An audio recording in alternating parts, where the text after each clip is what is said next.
With Mr. Review, we spring into action with breaking reviews. Hello, friends, it's Mr. Review, and we're talking about foundations. You remember, where the where the roots are more important than the fruits. Well, of course, the root of our government is the U.S. Constitution. But was it ratified easily? Did people just say, I'm in, count me in? No, ratification was very difficult. In fact, many compromises were involved to get that big beast done. And some of those compromises, kind of shameful now as we think about it. The types of things they were willing to give up on. Like, for instance, the 3/5 clause. The 3/5 compromise, counting African Americans as 3/5 of a person. Aha! Naughty, naughty, naughty. But at the time, they thought that was the compromise necessary to get this beast ratified. Oh, how disappointing. But think of the great compromise. Big states versus small states. Should the big states like New York get all the votes? Well, the small states was like, I'm not going to be a part of that government.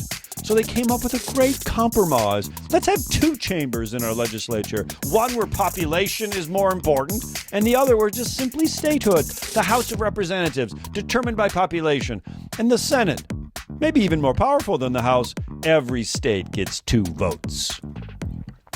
They compromised on the importation of slaves, and they also compromised on how to choose the president. We call that the Electoral College.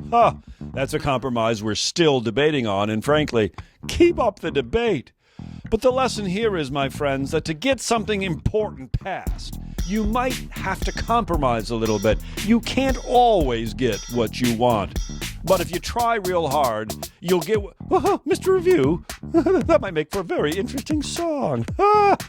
Well, back to the rolling roots of American democracy. They did put in the Constitution opportunities to change the Constitution in Article 5. Article 5 says that if the Congress proposes and the states ratify, you can add amendments, you can add changes to the U.S. Constitution.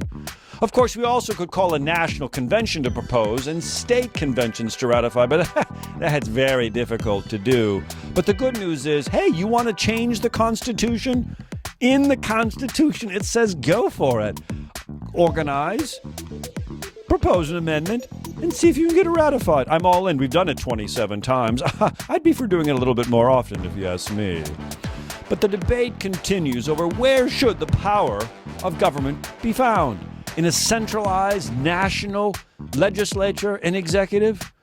Or how about in the state legislatures or in a state executive? How about local, even in your own school? Where should the powers be? Where best to protect the rights of individuals? Who should determine the rules in our schools? The national government? State governments? Maybe your school government, maybe student government. Student government?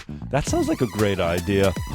Get involved. It's one of the great debates. It's one of the essential compromises that took place in our very beginning. Who gets to decide? Springing into action with breaking reviews.